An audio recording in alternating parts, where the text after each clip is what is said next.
Hello, good morning, everyone. Welcome and thank you for joining uh, our regular Sunday morning calm abiding meditations, followed by Dharma talk.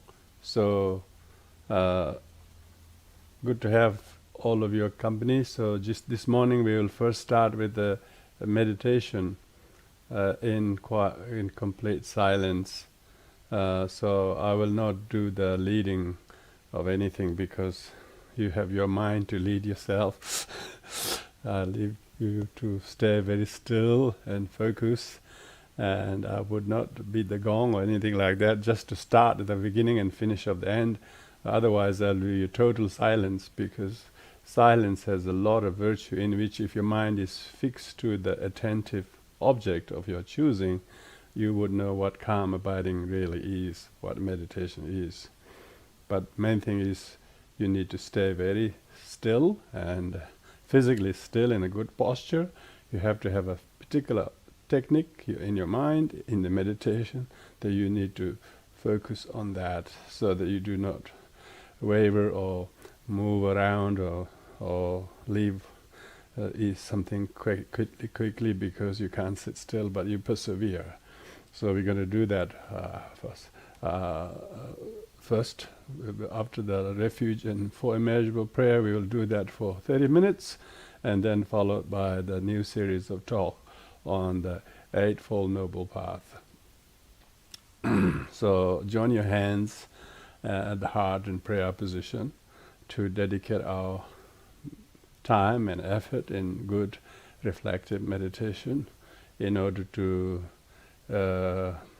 crystallize our mind in its very calm, peaceful, serene, and indwelling nature that is unstirred by anything outside. So for that purpose, we will dedicate this meditation with devotion to the Buddha, the faith in the Dharma, and fellowship with the Sangha, and the commitment of one's practicing like this with everyone as a very, very good step towards renewing your refuge. Oyenda Buddha Dhamma Sangha Aitere Ete Laiteme Bhaivache Ajendala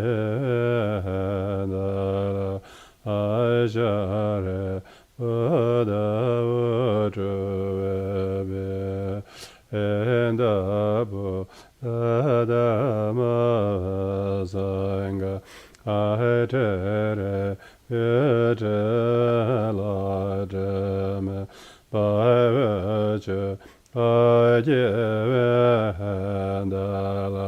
Ajare Buddha Vajrave Endabu Dhamma Sangha Aitere Ete Laiteme Bhaivache Ajendala Ajare Buddha Vajrave. May all beings have happiness and cause of happiness. May they be free from suffering and the cause of suffering. May they know a powerful happiness that knows no suffering. May they dwell in equanimity, free from attachment and aversion to those near and far. May all beings have happiness and cause of happiness. May they be free from suffering and the cause of suffering. May they know a powerful happiness that knows no suffering. May they dwell in equanimity, free from attachment and aversion to those near and far. May all beings have happiness and cause of happiness. May they be free from suffering and the cause of suffering. May they know a powerful happiness that knows no suffering. May they dwell in equanimity, free from attachment and aversion to those near and far.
dharma agela ekama egos.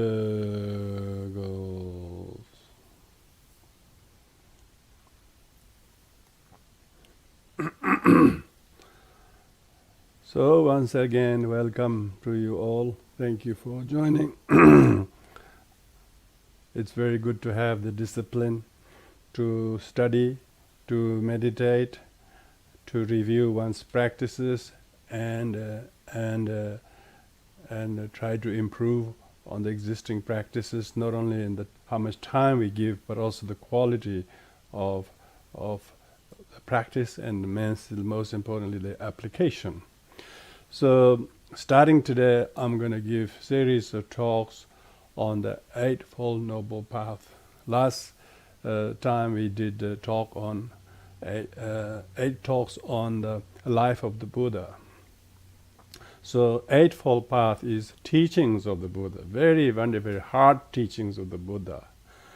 And so we will focus very, very specifically on each of the Eightfold Path on one talk. Like today, we will focus on the first. It's not really much of a talk, but a way of life. Of course, you might think that I'm giving a talk, but it's important to personalize this way of thinking, this way of philosophy, because when we say Eightfold Noble Path, it's a way, your philosophy, your way, your stand in life, what you believe, and what you try to live your best.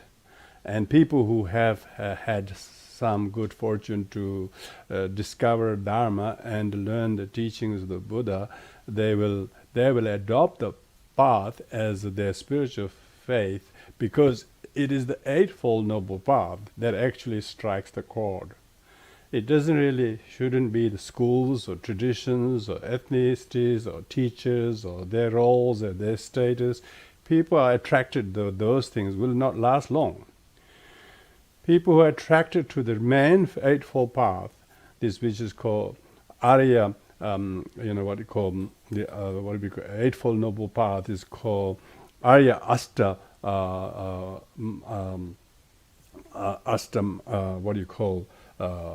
path, means the Eightfold Noble Path. So when we talk about a person who is having some physical problem, he or she goes to see the doctor, and the doctor will ask, "What's wrong with you?"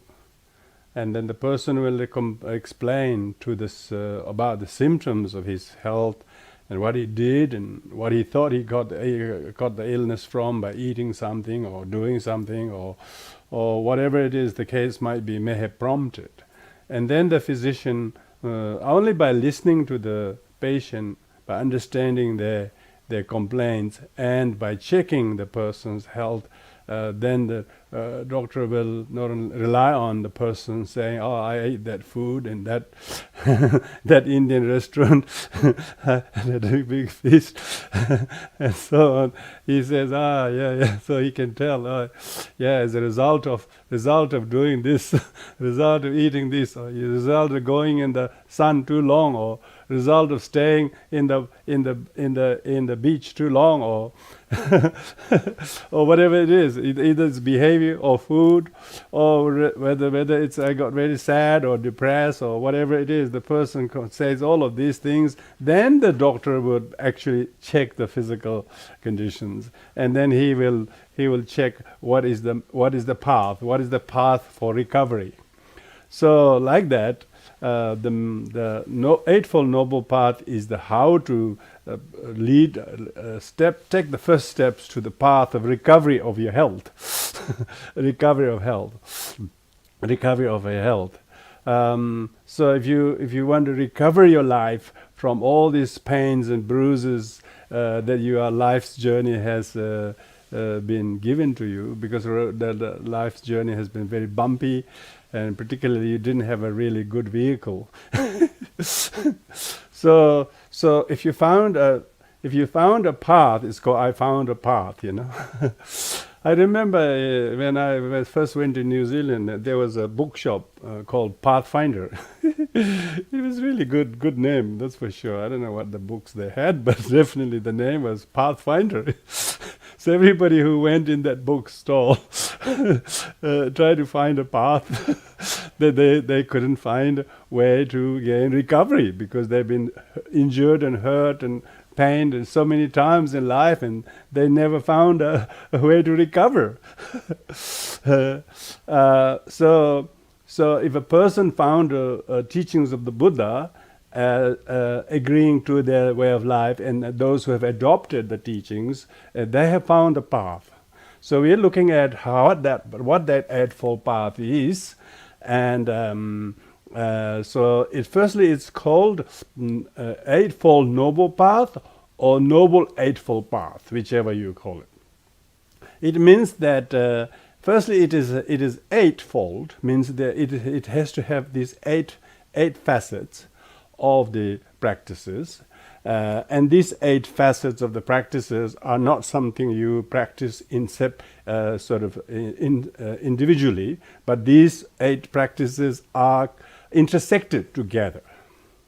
So these 8 practices should be intersected, means they should be like the recipe. If you have the garlic and onions and cumin and seeds or turmeric or sesame seed oil, and all of those ingredients must be put together and cooked, not just eat one by one, spoon by spoon. Why don't you do that one day? You eat all of the ingredients and have one by one. First eat the cumin seed, then pour the sesame seed oil, then eat the potato, then eat the whatever, rice one by one. It's no point, They all have to blend it together, So we're talking about how to blend this Eightfold Path into your life's situations. It is so we will go over those 8 in a minute, but just briefly speaking. And also it's called Eightfold Noble. It's called noble, means once you discover the recipe, these 8 recipes, and learn to put the right amount and the right sequence and good timing and intersecting of these will be noble. This will be a gift that excels all gifts, because it is they say it gives you a path. It gives you the recipe. You know the recipe as the back of your hand. You don't have to keep looking at your recipe book, opening which page number one by one. That means you haven't done much cooking. The one who has done that great cooking, they know the recipe so well. They hardly have to actually even measure. Those people who are cooking for the first time, they got the weighing machine, they got all these things. But experienced cook don't use all this. They just know, rough estimate. They almost get it right. Those Indian street stalls, they sell the masala dosas. They just so quick. They pouring tea, pulling tea, and all those things. They're so skilled. Likewise, we should become so accustomed, in the way of the dharma, way of the Eightfold Path. So much so that it brings, what is the nobleness of it? It brings sanity in you.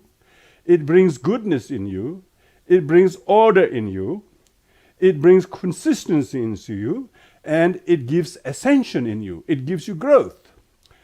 It empowers you to overcome a lot of your demons. And it brings a great sense of victory. And it dispels a lot of confusion and doubts. So this is meaning of the noble. The noble, we'll come to the noble. This is specifically when we talk each of them. Then the path. Then the Eightfold Path means the path usually is when you take the first step. You enter the path to live the first step. You take the first step, but not stand on the first step. Do you leave the first step to take the second step? You leave the second step, take the third step. So you are actually covering ground, You're covering ground. So you're not stuck You're not stuck in a mud pool. When you don't have the Eightfold Path, you're stuck in the mud pool of your poor me mentality.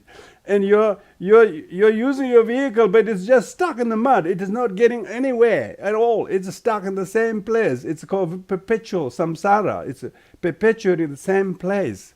So people who haven't got the path, they are stuck in their poor me mentality. What they used to suffer 30 years ago, they're still same in that state. They haven't moved an inch.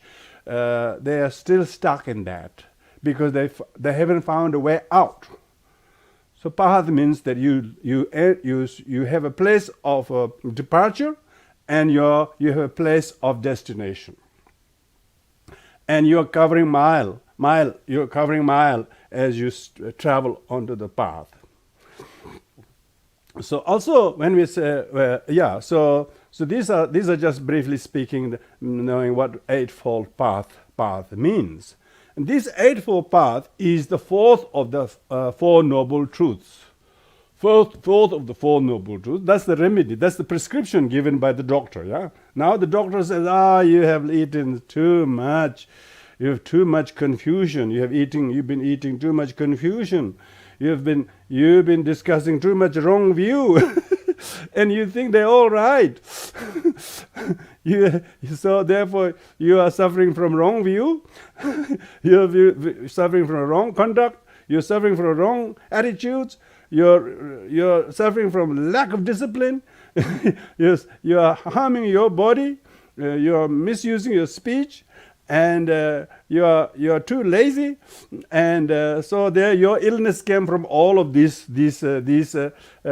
opposite of the Eightfold Path means 8 wrong ways, 8 mistaken ways. So the Eightfold Noble Path is the unmistaken ways. So you found unmistaken ways. So you have a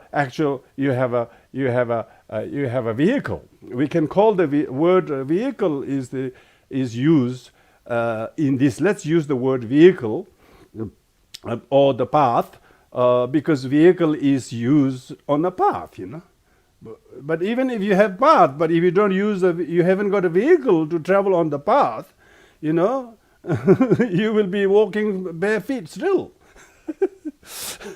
You'll be still a pedestrian. You'll be still stuck in the 15th century. You should have a vehicle. You all have. In the West, most people's valuable thing is house and then the vehicle. Some people's vehicle is actually more valuable than their house. But what did that vehicle take you to? Just to the local shopping center, to the school, to the beach, and come round. That's all. That's the vehicle they have. But they're working like a slave just to pay for this vehicle. Is getting rusted. So, well, this vehicle is noble vehicle. This vehicle is everlasting vehicle. Everlasting vehicle. This vehicle will not age. This vehicle will cover ground for you to reach from leave from this point of departure to the next call. Every time you reach a different distance, it improves your view. It improves the view. You're ascending your life's view of everything. So with this, why they have to have 8? Why can't be 3? Why can't be 7? Why can't be 9? Some people think 7 is more magical, isn't it? Why they have to be 8? And in the Eightfold Path, it should be 8 because the 8. If you look at the Buddhist symbol of the Eightfold Path, you will see the wheel of dharma. The wheel of dharma has 8 spokes. Yeah, 8 spokes, and it is said that Eightfold Noble Path is symbolized by the wheel. The wheel in the old days was modeled on the idea of the sun.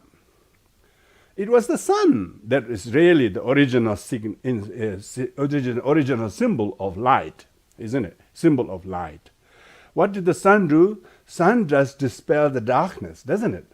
Sun dispels the darkness, the coldness, and everything, And when you bring the light on, sun on, your darkness is gone, your coldness gone. You can switch off the heater. you can put the wet clothes in the backyard, and it's all dried. The solar energy. Likewise, Dharma, the wheel of Dharma, Eightfold Path is like the sun in your life. The whole very old archetypal symbol of all religious tradition is the sun. Indian yoga practice, first thing they do is they're saluting the sun. Well, of course we can salute the sun when there's no cloud, but what if there's a cloud, But the sun that is always shining is the Eightfold Path, So the Eightfold Path is the symbol of a Dharma, and this Eightfold Path is made up of the axle, ribs, and the rim, yeah? The wheel has these components. Wheel has many other components, but these are the three main components. So the Eightfold Path is divided into these three segments. So the right speech, right action, right livelihood, these three are considered to be the training of self-discipline. Self-discipline, and that represents the axle of the wheel. And then the right view and the right thought and right effort, these three are considered to be the spokes of the eight wheel. Spokes of the wheel. Yeah, spokes of the wheel. Why? Because if your axle of the wheel, represented by the higher training of self-discipline, self-discipline supports. Self-discipline is the foundation to support, to develop where you can put the spokes. If you don't have an axle, you can't have the very good spokes. You have good spokes, but the spokes doesn't go by themselves. So the 8 spokes and the axle, and then the right mindfulness and right meditation is represented by the rim of the wheel. Because the rim of the meditation, rim means the meditation and right mindfulness are the thing that holds all the ribs and the axle together so that it actually moves. So if you're not moving very far in your life, even though you're doing a lot of action, but means you haven't got meditation and right mindfulness. So therefore, the reason why they say they are Eightfold Path is these 3 higher trainings are subdivided. Training of self-discipline, represented by the axle, training of the meditation, and training of the wisdom, are respectively represented by the spokes and the rim. Yeah. So altogether, what we have is these Eightfold Paths are represented in the wheel of Dharma. Now the vehicle takes you from the very if you go from sightseeing, you take very nice places, doesn't it? And you put petrol in it, you go in that, you go very far, you see nice places. Likewise, when you practice the Eightfold Path, it will take you to many heights, many liberating heights of right seeing. So this brings us to talk. This will bring us to talk about today's topic, which is the right view. So when it says right view, it not only talks about right view, everything is right at the beginning. Right means perfect. Some people translate perfect view. Most people translate the right view. So it means right view means there's a wrong view. So the wrong view has to be corrected. It is an unmistaken view, mistakenly correct view, that which enable us to correct the wrong views. We suffer because of our wrong view without knowing the wrong view as wrong view. Yeah, if we knew the wrong view as wrong view, we will have suffered the pain until then, but after that we hopefully will not suffer again. While they say that when every time you realize the wrongness of the view, when the wheel is turning on the road, sometimes that there's a lot of potholes on the road, not big ones, but small, tiny potholes. The wheel goes down and then bumps up, go like this. So it's a bit bumpy road, bumpy road. So the more wrong views you overcome, the more bumpier it gets. Every time the wheel drops, it also wheel comes up. Like that, in your life, you will have a lot of ups and downs because you're correcting the past wrong views. So therefore, right view is not some abstract philosophical view you discuss in the corridors of a department of philosophy.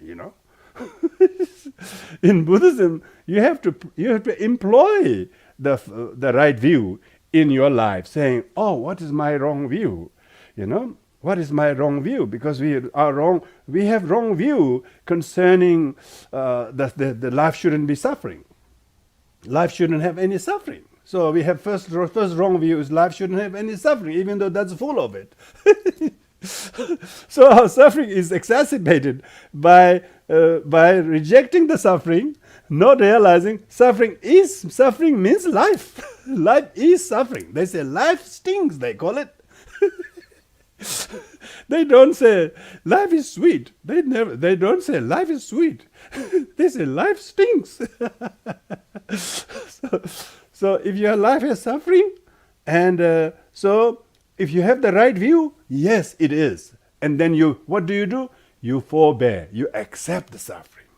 When you have the right view, you accept the suffering. You don't whinge. Okay? You don't complain.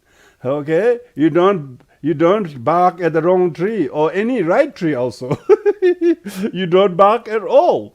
This means you are now on the right view. your right view. You're developing right view. But when you're barking, when you're blaming, you're scapegoating somebody, you're scapegoating your past, your upbringing, all of this means you haven't got the right view. So means we have to correct the wrong view. Oh, I shouldn't think like this. So right view means you have to change your opinions. You have to change your perspective and perceptions. People are suffering their perceptions more than anything else. So Buddhism is to change your perception and your opinions and your view. So right view means you have to identify what are the wrong views. Because doctor told you these are the things you shouldn't have eaten. You shouldn't do this. You shouldn't do this. And now we also knows. Okay, so I shouldn't have eaten that very, very, very, very rich butter curry. You loved the taste so much, and you had too much. Yes, that's right. Like that, you got attached to the temporary taste of it without realizing the pleasure is impermanent displeasure. All pleasure turns displeasure. Therefore you have to have what is the right view? Right view is that the ordinary pleasure is suffering, and having the right view that ordinary pleasure is suffering, and developing renunciation to the pleasure is the right view. Is the right view, isn't it? Is the right view. And not thinking, because of him, that didn't last long. Because of this, my job didn't last long. Always not blaming and scapegoating somebody. Even status is impermanent, Your youth, your health, your relationship is impermanent. So right view is seeing impermanent relationships as impermanent relationships. And therefore, seeing all things as impermanent, not just your relationship is impermanent, everything is impermanent, your relationships included. And then not get attached to the relationships, think it should last longer than they do. They don't. They never last long. Everything is best before best before July 29th. So it means not good after that if you are attached to that. So the right view is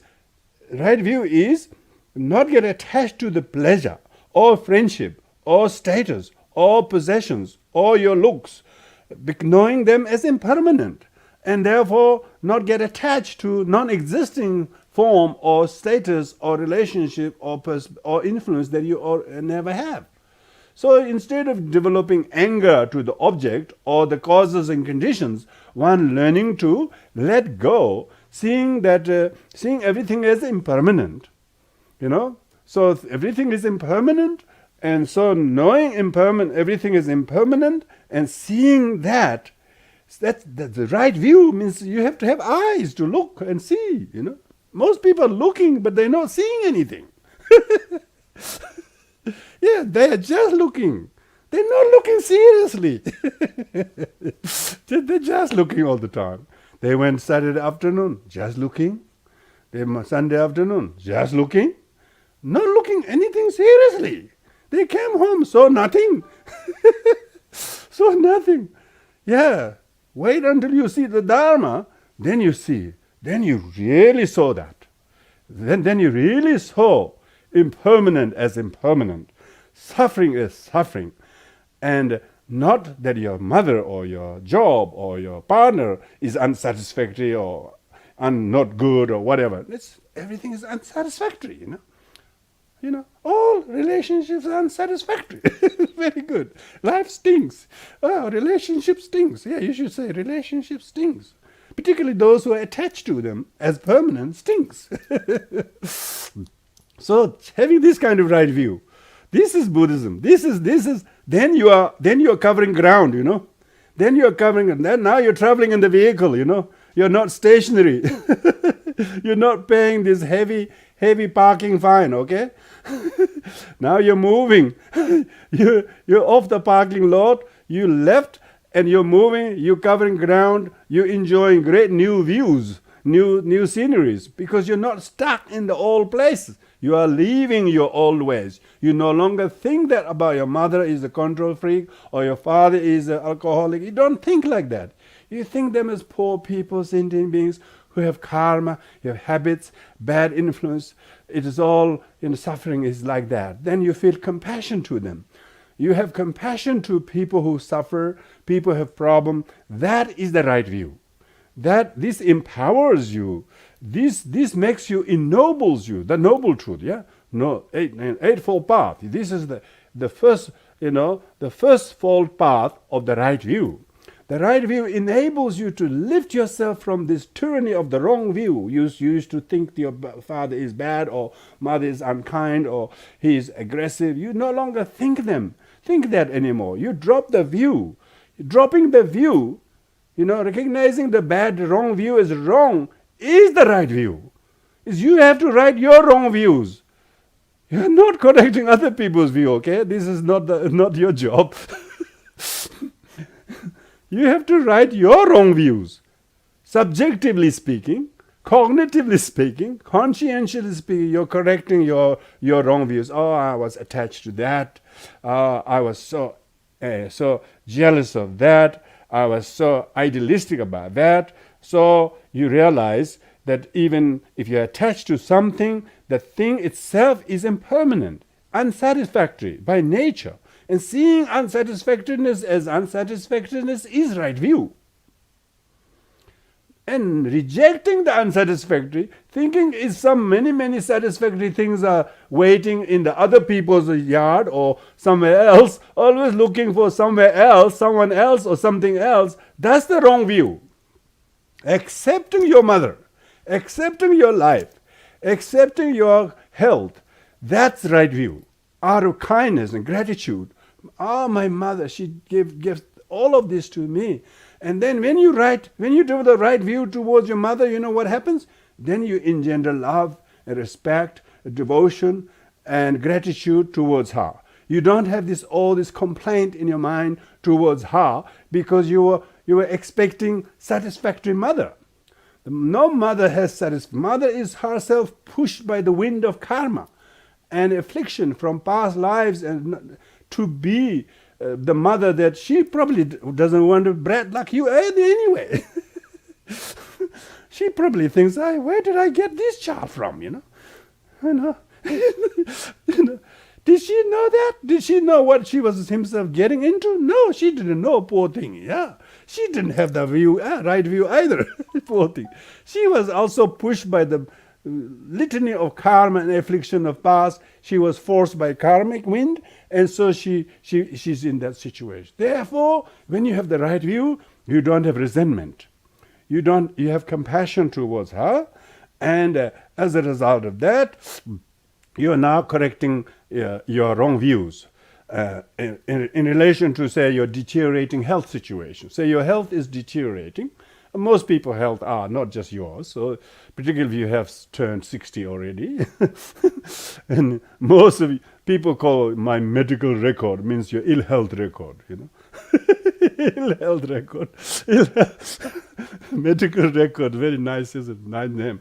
But it's, you know, they go, healthcare card. No, it's not healthcare card. It's illness listing card. We always deny the facts, you know. We always deny the facts. That's the wrong. We should call the sickness department. The health department should call sickness department.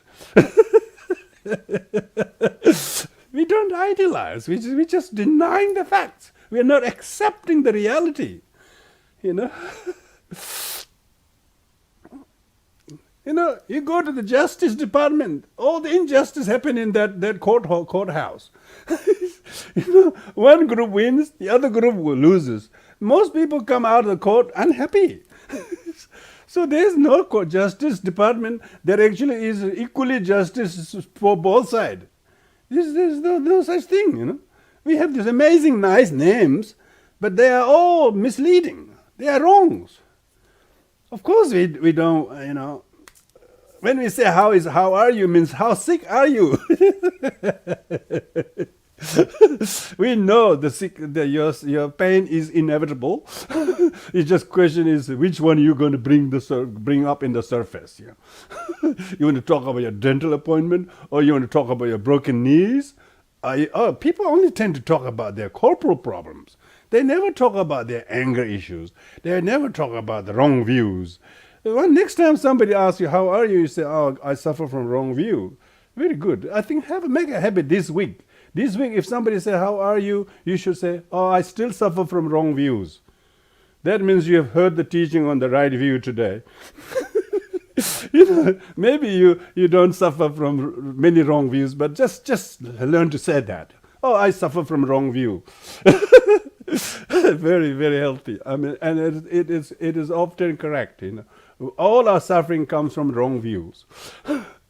Wrong views. And wrong views, thinking I am my name, thinking I am my ethnicity, thinking I am my culture, thinking I am my age or my profession. Lots of people suffering come from grasping to the name as me and a status as me. So that's a wrong view. That's a wrong view. You're not. You're just merely given the title. You're merely labeled name. You're not the name. You're not the title. Yet we suffer from thinking I am. People say, you said that to me. You said that to me. See the wrong view. We suffer from wrong view. All the time we suffer wrong view. You know, it's not just today. This has been incessant people incessantly suffering from the wrong views, and they don't admit it, you know. So one who has this understanding of the Eightfold Path, and particularly have good understanding of the right view, so they should have this comprehension that all even pleasures, all pleasures are temporary pleasure, but would be suffering if you get attached to them. And so you can see you do not suffer from attachment when you have the right view. If even you have some pleasure now of something, and maybe temperature is good, your health is good, you should think these are all temporary but will not last long. So one should get attached to this. When you have this, you are actually cultivating right view as you sit and listen. Maybe more than I can say, you are realizing the right view. Very good. You're milking cow. Very good. Bring another bucket. Milk the cow incessantly. You will need your journey. Needs that, So when you're developing right view, your mind become clarified. It switches the lights on. Sun shines every day. It's a daily occurrence. Yes, purpose person who's following the Eightfold Path is daily occurrence. Every day there is a victory. Every day darkness are quelled. Demons are conquered. All the misgivings are recognized, and every day you are covering mileage. Very good. So it doesn't have to be just listening to a teaching. You could be sitting on the porch thinking about some of the ideas, the fundamental teachings of the Buddhist teachings, the right view. That is, the suffering is prevalent. Everything is impermanent. You are not self. Your name is not you. Your status is not you. Your accomplishments are not yours. Your failures are not yours. Yours doesn't mean it's not part of you, but not independently due to you. Someone did A to you, it's not entirely his doing. So that means when you have the right view, you know that he is just one of the 8 ingredients. He's one in the 8 ingredients that made that possible. So why blame one ingredient, So therefore be kind to the person. So that's the right view. Amazing. You straight away see that way. And therefore when some difficulties happen, you have the right view that everything is interdependently originated. You don't think he did it independently to me. You don't think like that. To think like that is a wrong view.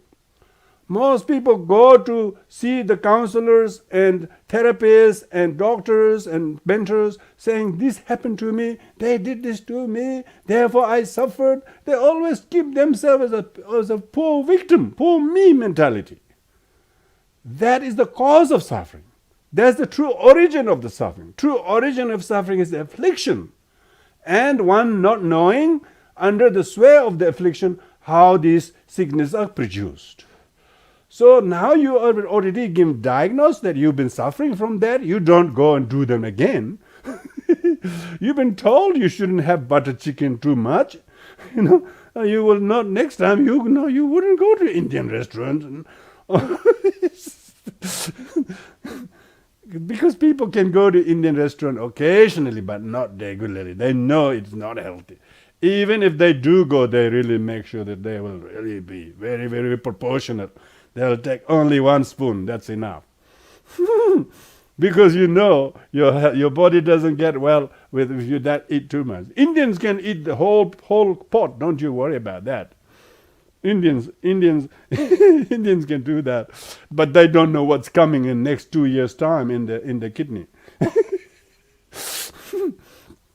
Because they think eating a lot is their status, is their kind of whatever, They think that having many dishes is their status or their power or their status in society. That's a really wrong view, So therefore, one who has the right view, do not mistakenly adopt the wrong opinions, bad views, and he knows he suffered that. So when the Eightfold Path, Noble Path is happening in your life, when means you're on the path. Doesn't mean when you're following the Buddhist practice, doesn't mean you are always reciting mantras, always burning incense, and doing some culturally Buddhist practices, You could be just sitting in your normal job, maybe driving a truck or baking bread or serving customer, but your mind is completely in the right view, completely in the right view, You never know where the realization right view is going to happen.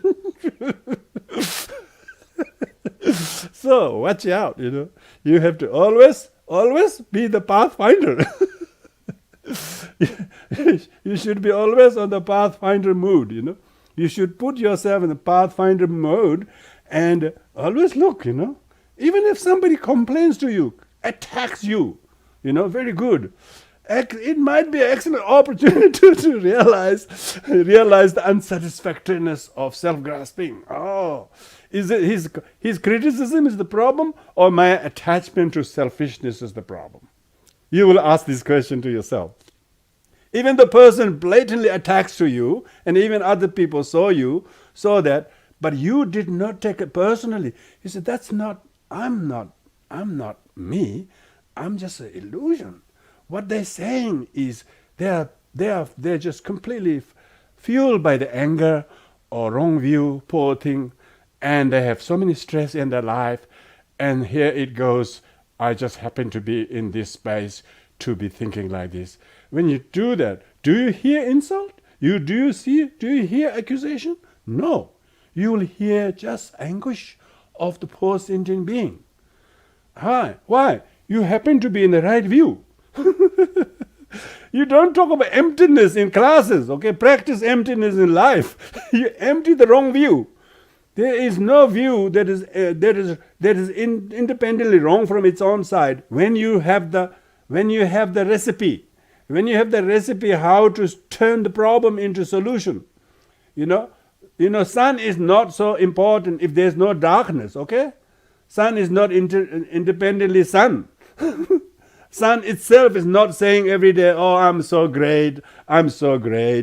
No, those who are suffering the darkness and those who are suffering the cold, those who are having to pay a huge electricity bill, they are worshipping the sun and ordering solar panel and all of that. The sun itself, he doesn't mind. He doesn't suffer from darkness. So when the problems of life is there you can switch on the right view. Where do you get this right view?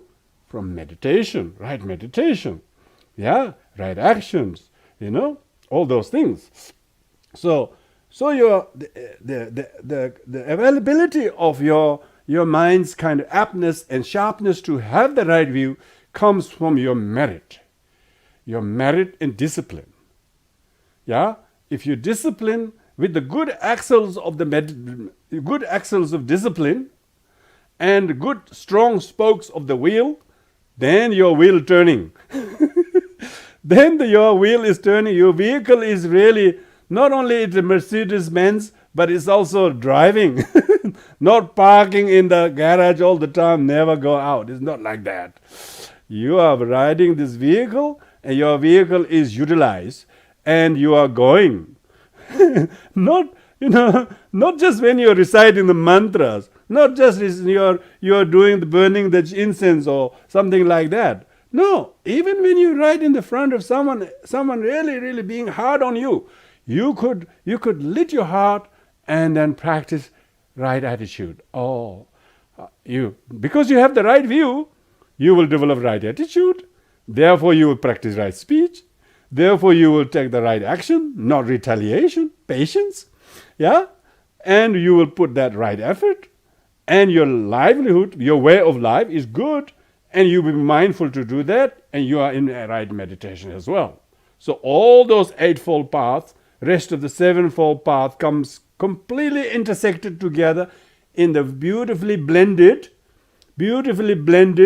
your sources, These days you have all these amazing blenders.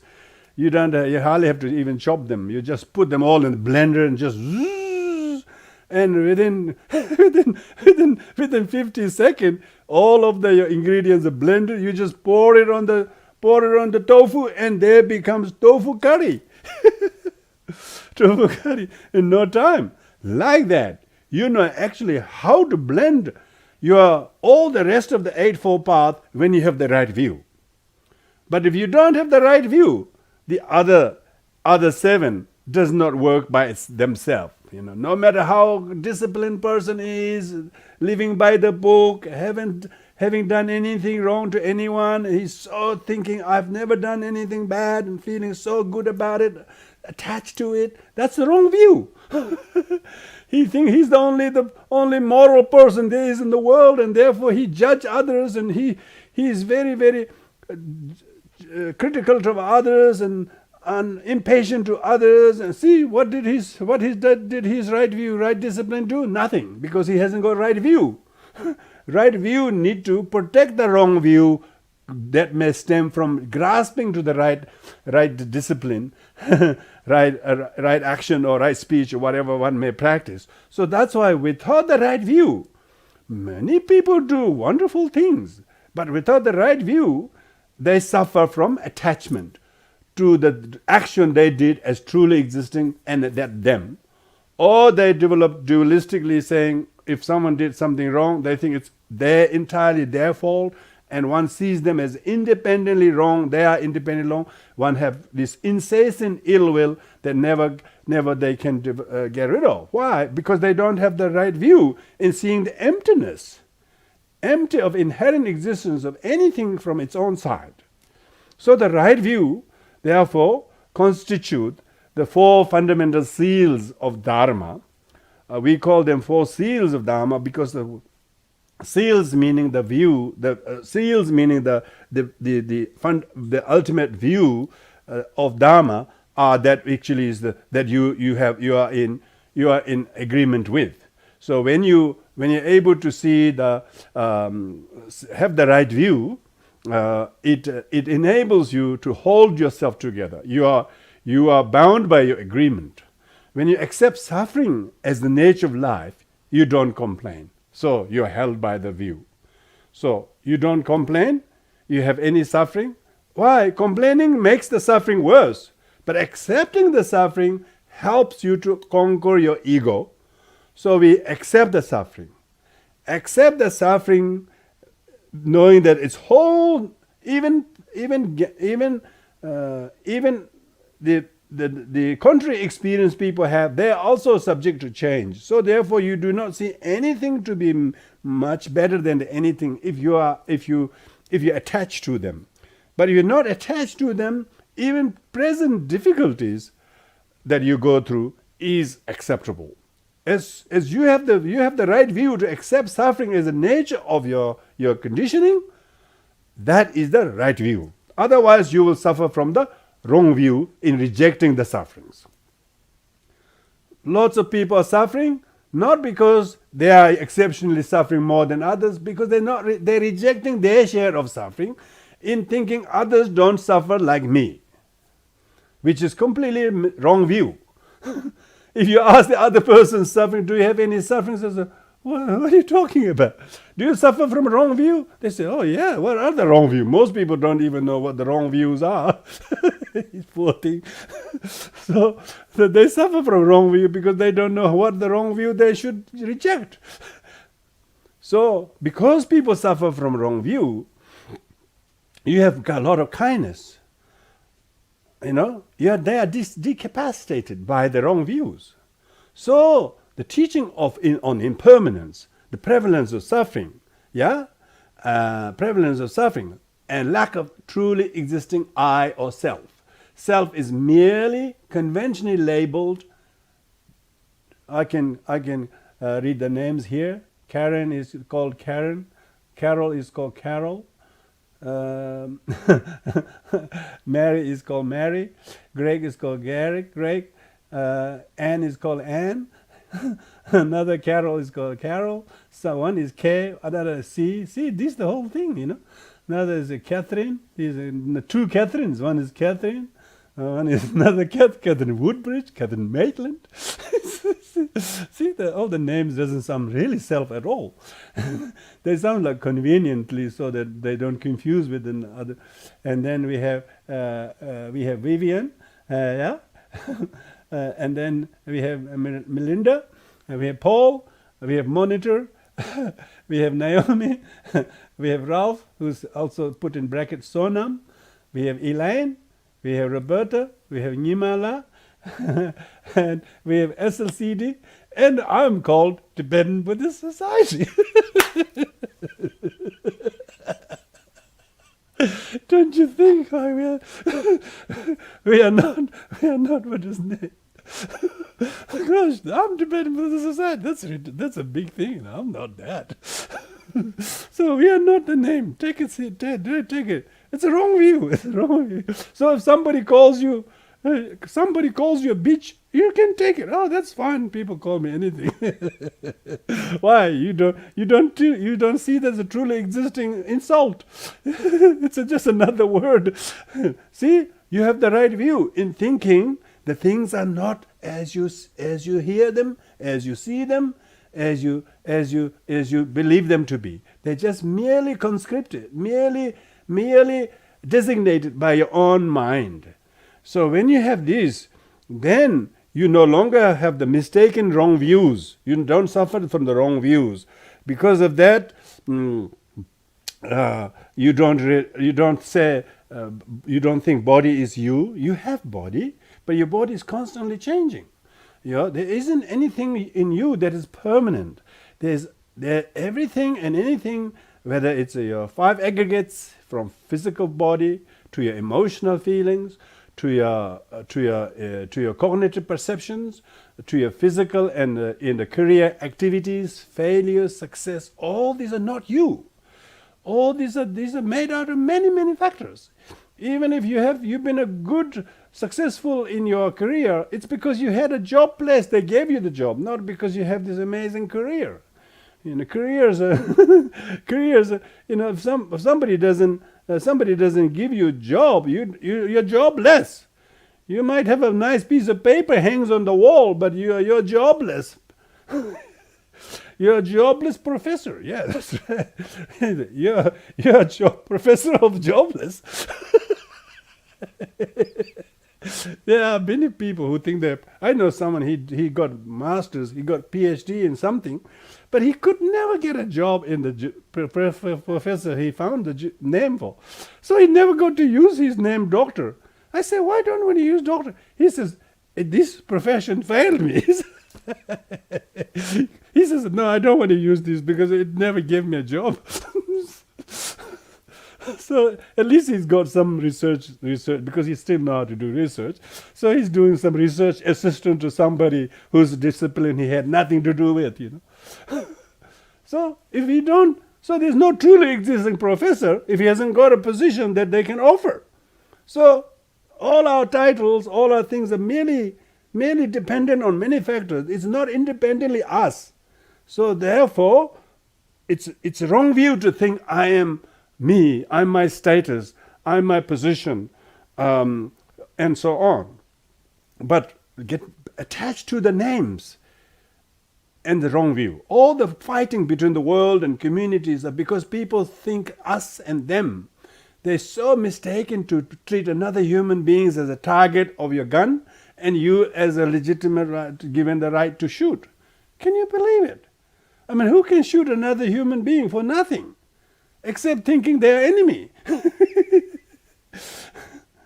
Amazing. So much suffering in the world from international conflict to interpersonal conflicts, all caused by self-grasping. Grasping to the wrong self, just provisionally labeled self, labeled person as taking it literally as that. Because of that, one has suffering. That's why I would like to conclude by saying the Eightfold Path, the wheel of Dharma is very, very important symbol. And why wheel is firstly, wheel is the vehicle. Wheel usually used to cut things, like that. When you practice the Eightfold Path, it will cut all the wrong views, all the wrong views, wrong actions, wrong habits. All of those will be corrected when you employ the Eightfold Path. Yeah.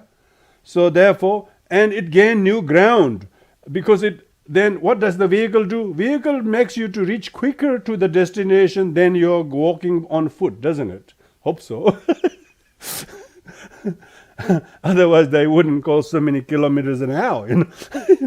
So means you have a vehicle like Eightfold Path in your life will progress and move forward very quickly. You will not be stuck in the mud, And you will become victorious. You will become victorious, means you will defeat your enemies. You will overcome your demons. And because of that, others will draw inspiration from you, inspiration from you, And as a result of that, you have the usefulness of being alive, because you have conquered your demons, you have given inspiration to other people, you have not become a burden to others, you have become a little bit of a cause of inspiration. That's what Buddha is Buddha. Not because he had a long earlobe, Not because his arms were longer than his knees, They say that when Buddha stood up, his arms were reaching further than his knees, I mean, his physical body was quite a disproportionate one. Not average person was that tall and that long-armed, or and so on. It's not that Buddha become enlightened because his name inspires now. Wherever you go, you see the Buddha images. I couldn't believe, the Buddha images everywhere, not just in traditional Buddhist countries, but even in Australian gardens, suburban gardens. There's Buddha images appearing everywhere. And why the Buddha image appearing everywhere? Because he's inspiring everybody, because he's the precious wheel. We call precious. Buddha is precious because Buddha actually realized the right view, and that right view is called bodhi, enlightenment. The enlightenment is not a kind of a spectacular magical show. The enlightenment is dispelling the darkness, sorrow, wrong views, and all the bad habits. Correcting those wrong views. That's what the wheel is, a weapon, isn't it? When you look at the vegetable choppers, those machines that chop very quickly, they all wheel. They're all wheels. They're all wheels. So when you don't have the wheel in your life, you don't have a vehicle. So Eightfold Path is your vehicle to your happiness, to your peace, to your victory over your demons, and not to mention to those with others. Because of that, you will regain your conscience. You will regain your consciousness. Your eyes will gain a new sight. You will get a new hearing. You don't need another hearing aid because what you're hearing is nonsense anyway. So what's the point of getting a new hearing aid when you can't hear the truth? So therefore you can listen to the Dharma. Therefore you have really got hearing aid now. Now you're listening to something that actually has a lot of dispel the darkness. All the wrong narratives that you've been telling. You won't tell those stories. Why? Because you don't. They were wrong. All stories were wrong. And why you want to tell that anymore? You want to see another counselor and tell the wrong stories?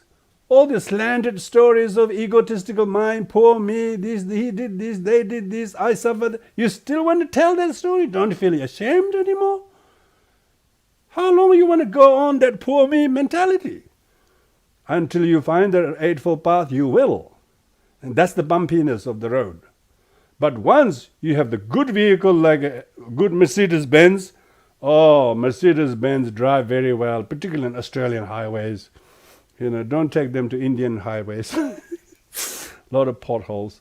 Not many Mercedes-Benz in India, by the way. They are all those Tata trucks. Tata trucks, See? When you have the good vehicle, your road is smooth. Whatever difficulty there, you know how to negotiate with them because you have the right vehicle. It's called right philosophy. Have you found the way? People call it. Yes. Eightfold Path. You say yes. What's that? Don't say Vajrayana, okay?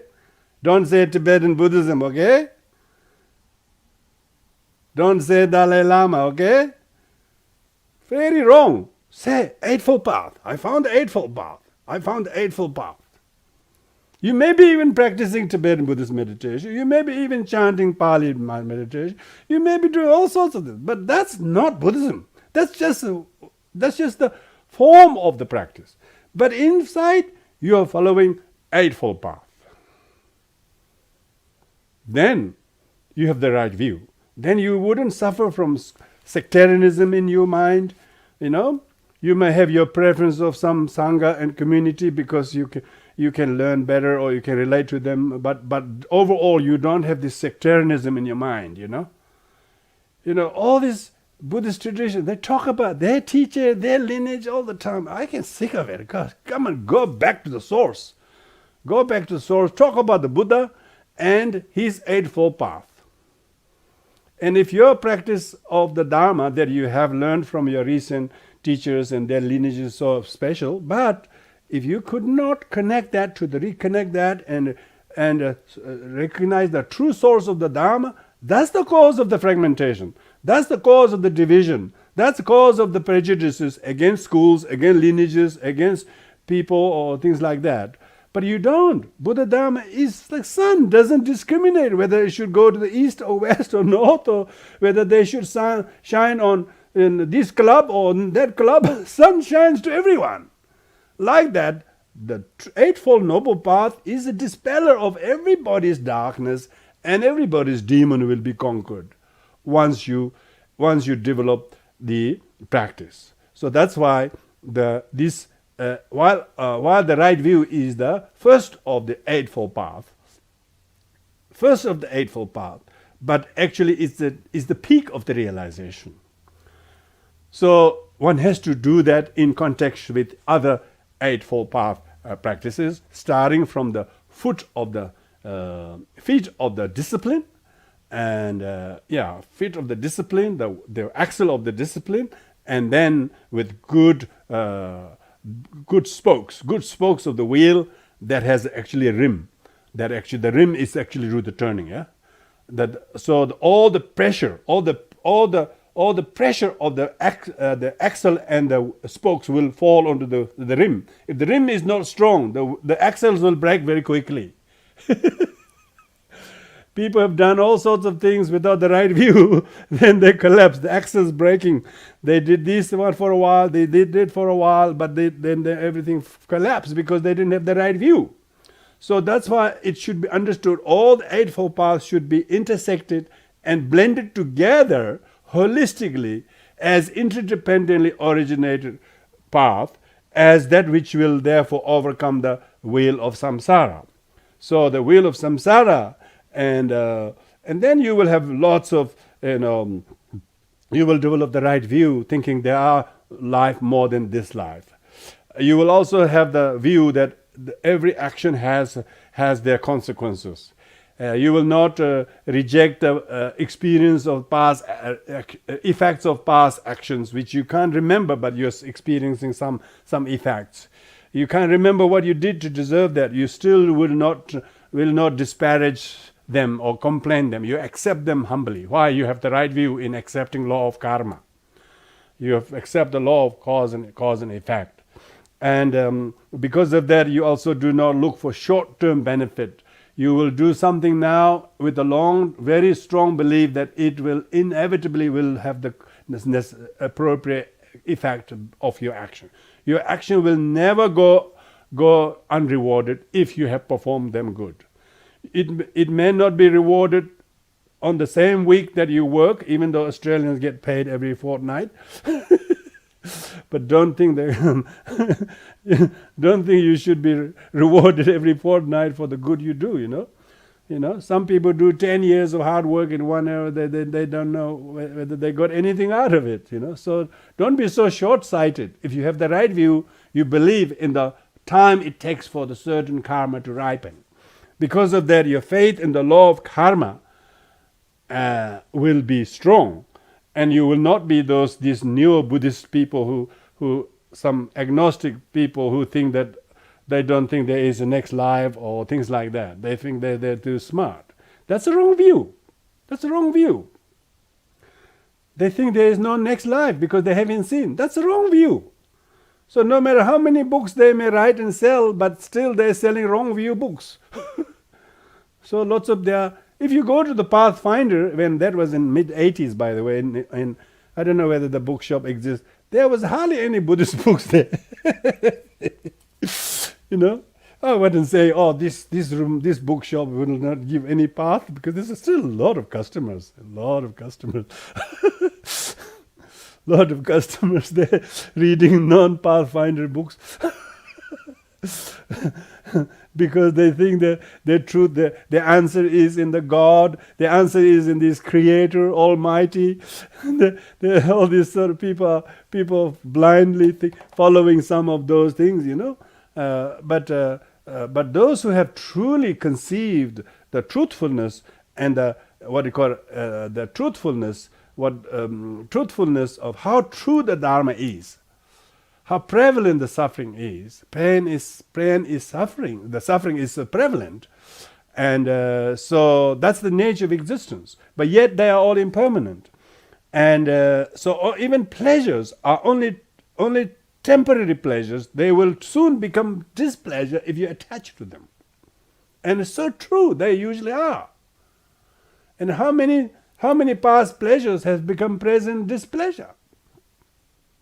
At the time you never thought they were going to be not last as a pleasure, but how quickly things shifted in a U-turn, whether it's your health, or whether your job, or your relationship, or your friendship with somebody, or lack of friendship with somebody, how things change dramatically. U-turn, 360-degree things turn, because everything's impermanent, and that's the right view.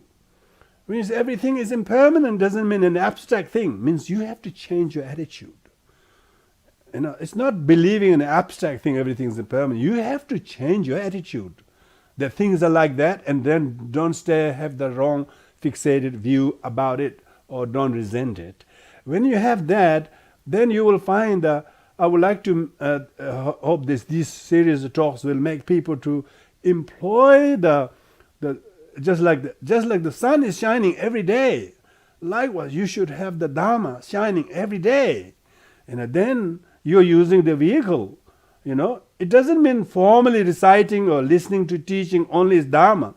Even you are doing some difficult situation, your work, or you're facing something, even there you try to switch on your sun, switch on your battery. If you've been charging from study and meditation, then you try to bring on the right view, and then try to dispel the darkness of the chill and cold, all the things.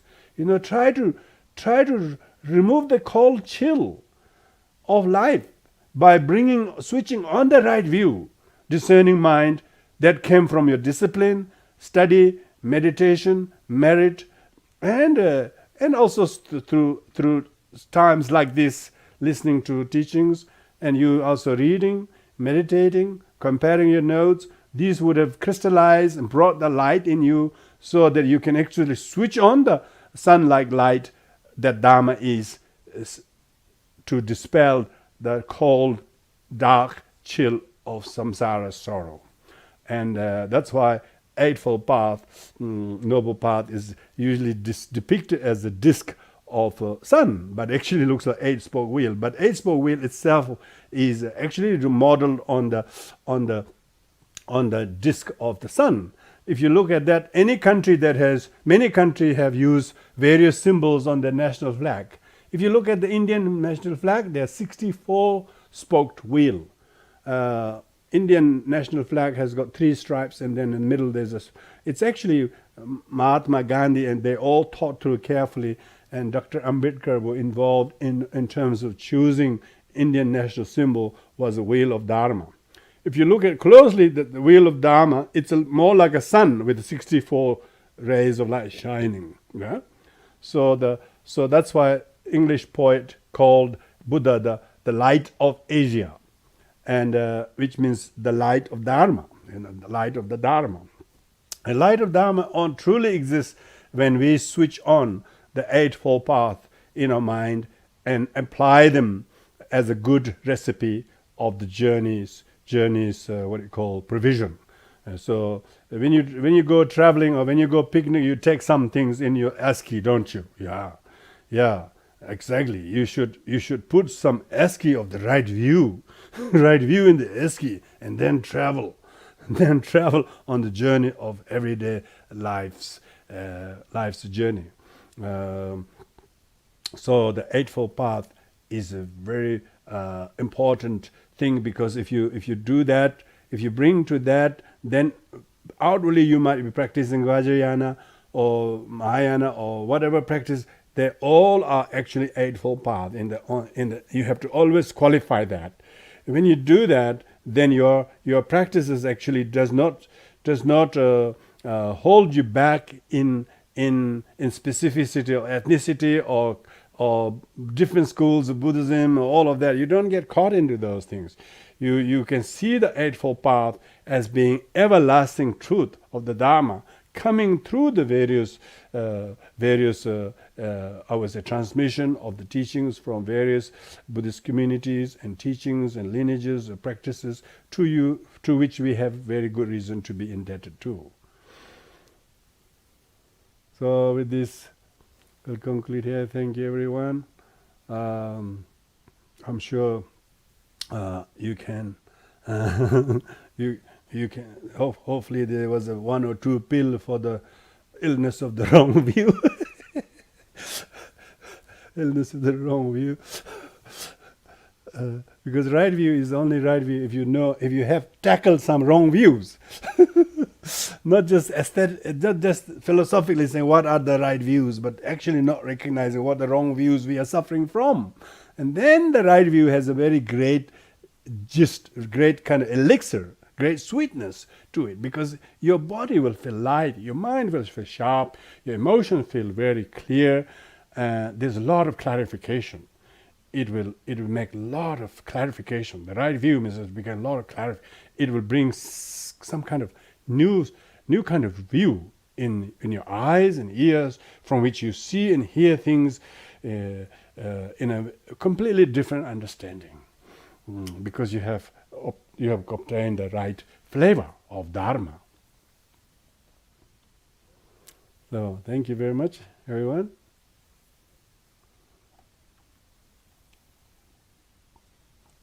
We can do the dedication of merits of this teaching and listening and right viewing.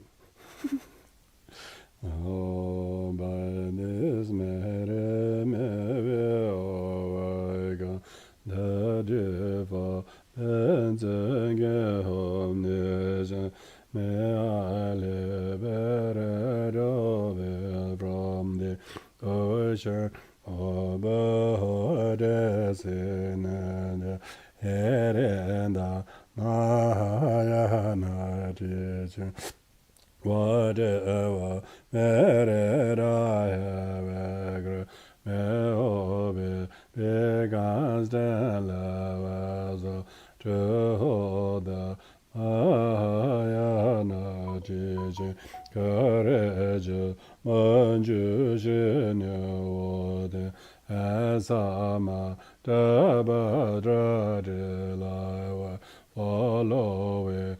Oh, de zambo, I shall de oh, de mere, the excellent body, cheda, cheba, erena, yedanzo, vera, bembo, me, denger, freely, without the generation.